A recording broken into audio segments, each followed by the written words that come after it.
पूरी रात ना सोने की वजह से मुझे नींद तो बहुत आ रही थी, पर सो ना सकी। शाम होते होते बहुत से मेहमान जा चुके थे और पास पड़ोसी वाले भी। बस कुछ खास लोग ही बचे थे, जैसे मेरी ननद, उसके बच्चे, नंदोई और 2 बुआ, राधे, छोटी वाली बुआ का लड़का और शायद 2-3 और लोग।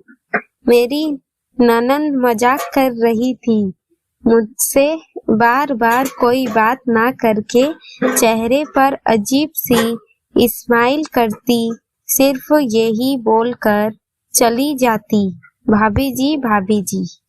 अगले दिन मैं जैसे ही कमरे से बाहर आई तो ननद मिल गई और पूछा, भाभी जी पहली रात कैसी रही? मैं भी कुछ भी नहीं बोल पाई और बस हल्की सी मुस्कान कर आगे चली गई। दिन से दोपहर से शाम होती गई।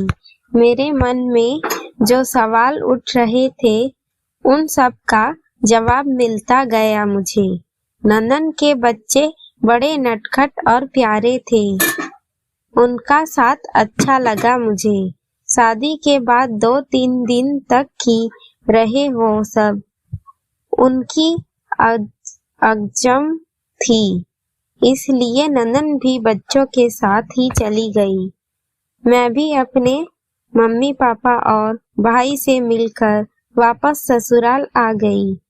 उनकी नौकरी दूसरे शहर में होने व छुट्टियां पूरी होने के कारण उनको भी जाना पड़ा। जैसा मैं पहले कभी सोचती थी वैसा ही मिले हैं मुझको ये। अब घर पर मम्मी पापा और मैं ही रह गए थे।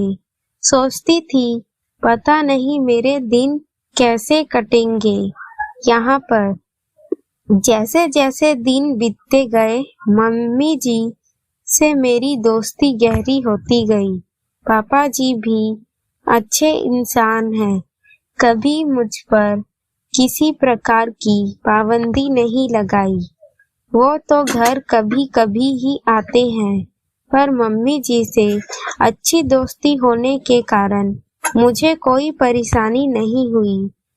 सच कहूँ तो मैं ससुराल में नहीं, जैसे अपने ही घर में रहती हूँ।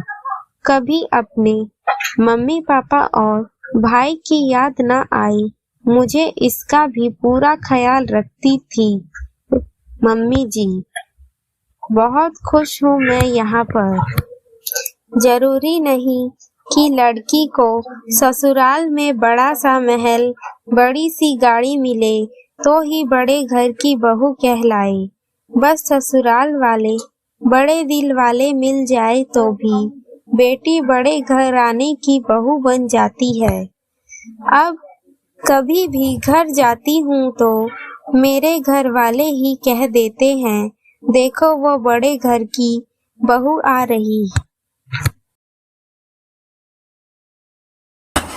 दोस्तों, कहानी आपको कैसी लगी हमें ज़रूर बताइए और पसंद आए तो लाइक करें, शेयर करें और सब्सक्राइब करना मत भूलिए।